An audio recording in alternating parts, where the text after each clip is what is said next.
дрон у Мінску упаў у межах вялікага горада упаў. Ці можна лічыць гэтую навіну нечаканнасцю? Ну, у пэўным сэнсе нечакана, асабліва для жыхароў жылога дома па вуліцы Матусевіча, куды непасрэдна ўрэзаўся і дзе зваліўся пазней гэты дрон, то, вядома, для іх асабліва гэта нечакана. Агулам для Беларусі, для тых, хто сочыць за навінамі, я б не сказаў, што гэта надта вялікая нечаканасць, таму што ведаем, што дроны ў Беларусь залятаюць ужо даволі даўно. Найперш цярпіць ад гэтага Гомельшчына. Ліпень 56 дронаў за апошні час, гэта такая рэкордная колькасць, таму што актывізаваліся вось гэтыя баявыя дзеянні, напад Расіі на Украіну. Таксама ведаем, што Расія за год павялічыла вытворчасць дронаў у 5 разоў, і ўжо кажуць, да лістапада яна здолее нават 2000 дронаў адначасова выпускаць, таму можна матэматычна пасядзець у вольны час, падлічыць, у колькі вырасце колькасць залётаў гэтых дронаў у Беларусь, таму што Беларусь гэта такое месца, куды рыкашэтам далетае вось гэтая вайна. Но, в прынцыпе, гэта ўсё вельмі лагічна, гэта зразумела, таму што, глядзіце, калі памятаем гэтае выказванне вядомае, што калі ў п'есе, у першым акце на сцяне вісіць стрэльба, то у трэцім абавязкова выстрэліць. Пакуль што яна страляе без чалавечых ахвяраў, і фармат праграмы ранішні такі, што хай бы так і было, і ввогуле па жыцці бы лепей. Але чым далей, тым все-таки песімістычнай будзе выглядаць. А ці ведаеш ты нешта пра тое, вось кажуць, калі дрону адключаюць рэбам вось гэтыя яго настройкі, ён аўтаматычна ляціць на поўнач. То бок з тэрыторыі Украіны адключоны з рэбам дрон ляціць на поўнач. Я не разумею, адкуль узялася Украіна, акрамя вось гэтых налепак, которые показаў следчы камітэт. Таму што, глядзі, па сведчаннях, которые ёсць у сацыяльных сетках, мы ведаем, што каля поўначы на 29 ліпеня дрон заляцеў у Магілёўскую вобласць. Адтуль паляцеў на Бабруйск, потым паляцеў на Менск. Дзе Магілёўская вобласць, дзе Украіна? Это, знаешь, ён альбо з Украіны палецеў у Расію, адтуль палецеў у Магілёўскую вобласць, і потым там на Менск. Альбо он палецеў праз Гомельшчыну, там яго ўвогуле не заўважылі ніхто, ні вайскоўцы, ні мясцовыя і так далей. І таму лагічна, адно з пытанняў, якое ўвогуле выклікае гэтая гісторыя, адкуль узялася Украіна, акрамя гэтых налепак. Відавочна выглядае так, што з Расіі заляцеў. І гэта, дарэчы, тлумачыць ускосна, тлумачыць вось гэта маўчанне прапаганды, которые они показали налепачкі, намекнули, при этом не абвінавацілі афіцыйна Украіну. Не абвінавацілі, тому што, а чым вы дакажаце? А як он далецеў? Пакажыце маршрут. Але ворага трэба вызначыць, тому што Пуціна страшна абвінаваціць. Таму мы не ведаем, хто гэта і што гэта. І гэта, канешне, вельмі страшна для простых беларусаў, вельмі страшна. Следчы камітэт, я сёння з раніцы паглядзеў, вось 29 ён змясціў у тэлеграме ў сябе паведамленне і відэакаментар таксама, дзе апошнім сказам яны сказалі, што мы грамадскасці паведамім.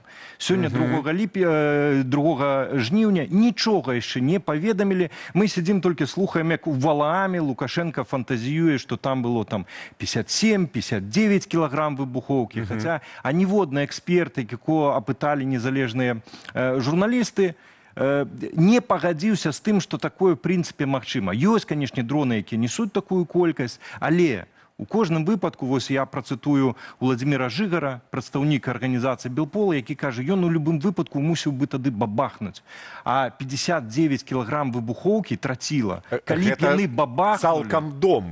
яны бабахнулі, то это не было б, што абломкамі пашкодзілі там пару аўтамабіляў. Як вы мяркуеце, чым гэтая крымінальная справа? Завялі ж крымінальную справу. Слухайце, ёсць два варыянты. Яны намекнулі, што украінцы. з украінцаў каго яны нікога не схопяць. Максімум яны могуць намаляваць якого-нибудь чарговую гісторыю з шпіёнам, як было у выпадку з мачулішчамі. Знайшлі украінскага шпіёна, на яго ўсё павесілі. Ёсць такі варыянт. Альбо ёсць яшчэ варыянт, у нас таксама былі прыклады, як памятаеце, это 150 джипаў, там і прорываюцца і так далей, справы заводзяцца, а потым яны замінаюцца. Літаральна за дзень-два пра іх все забылі. І там такі таксама можа быць разлік вось на тое, што інфармацыйная плыня на вось такая, што чалавек глядзіць это навіны і вылетае там з головы. Сёння там паглядзеў, потым забыў, асадачак застаўся. Штосьці там украінцы нам зрабілі. Як бы і все. А разбірацца ўжо ніхто і не будзе забудзе. Тому я думаю, два варыянты. Альбо шпіён, альбо яны замнуць. Слухай, я вось не ведаю, прапаганда піша: дзякуй вялікі нашым супрацьпаветраным... Дзякуй за што? За тое, што... За то, што яны не збілі над полем альбо над лесам. Ён праляцеў палову краіны. І побач з дзіцячым садком бабахнуўся у дом. За это падзякаваць. Это пра што сведчыць? Это сведчыць пра то, што супрацьпаветраная абарона не працуе. А ў Менску спрацавала, таму што сталіца абстаўлена гэтым усім. А ўсё астатняе атрымліваецца што? Всё. І нават і ў Мінск заляцеў. Что там Мінск абстаўлены? Да нічога там няма. У вас у абодвух меркаванне, што гэта там, нібыта, расійскі дрон, і ён не спецыяльна прыляцеў, не для... Да не гледзячы на то, чый гэта дрон. Ён заляцеў у горад. Я не пра тое, я пра тое, што, глядзі, ёсць варыянт, калі ён ляцеў і чамусьці прыляцеў. Другое, гэта калі там расійскай уладай ці нейкай іншай уладай ён прыляцеў спецыяльна. Так, а трэцяя канспіралогія, гэта калі, вы ведаеце, калі нешта трэба неяк фокус увагі змяніць, тады нешта адбываецца ў Беларусі. Як журналіст, я мушу толькі прытрымлівацца фактаў. І тут пакуль што мы занадта мала ведаем. І пазней, спадзяюся, даведаемся. Як Лукашенко кажа, часцяком будзе очень интересно. А магчыма, і хутчэй за ўсё мы не даведаемся пра гэта. У найбліжэйшы час мы не даведаемся. Таму мы можам толькі меркаваць пра гэта. Ну, ўсё роўна. Апошні час, за апошні месяц, мне падаецца, 26 дронаў, расійскіх дронаў пралятала праз тэрыторыю Беларусі. 56, прабач. То бок, Беларусь гэта такім чынам з'яўляецца транзітнай зонай. Ці як? Гэта ж не выпадковыя залёты. Не, слухай, транзітная зона была б, калі б яны летелі, вось як гэты дрон, который заляцеў у Літву, і яны бы там што-нибудь бабахалі, рабілі нейкую шкоду, і Беларусь выкарыстоўвалі. Гэта можна было б сказаць, транзітная. То, што папросту ў Беларусь залятаюць, працуе рэп, радыёэлектронная барацьба, сродкі, і яны збіваюцца са свайго шляху. Гэта няўмысныя дроны. Як кажуць, я тут працытую украінскіх экспертаў, якія кажуць, што Беларусь – гэта тэрыторыя рыкашэту. Мы знаходзімся побач. Болей за тое, Польшча таксама з'яўляецца краінай рыкашэту. Туды таксама заляталі, і там нават былі трагічныя выпадкі, пазабівала людзей. У выніку гэтай ракеты там паміж Расіяй і Украінай леталі. І Беларусь таксама краіна рыкашэту. Тут, здзіўляцца няма чаго. Мы побач.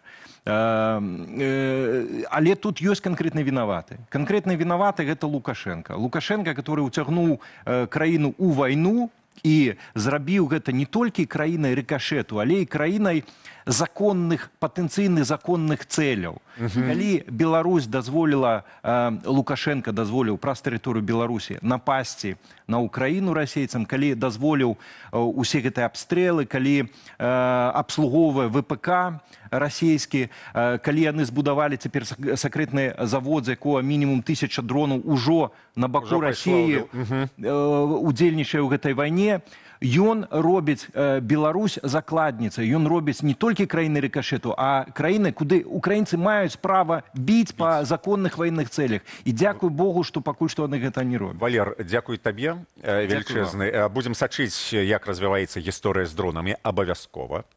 І мы спадзяемся, што ніхто не будзе нікуды біць, нічога не будзе дрэннага, бо мы ж ўсё ж пакуль яшчэ ранковае шоу.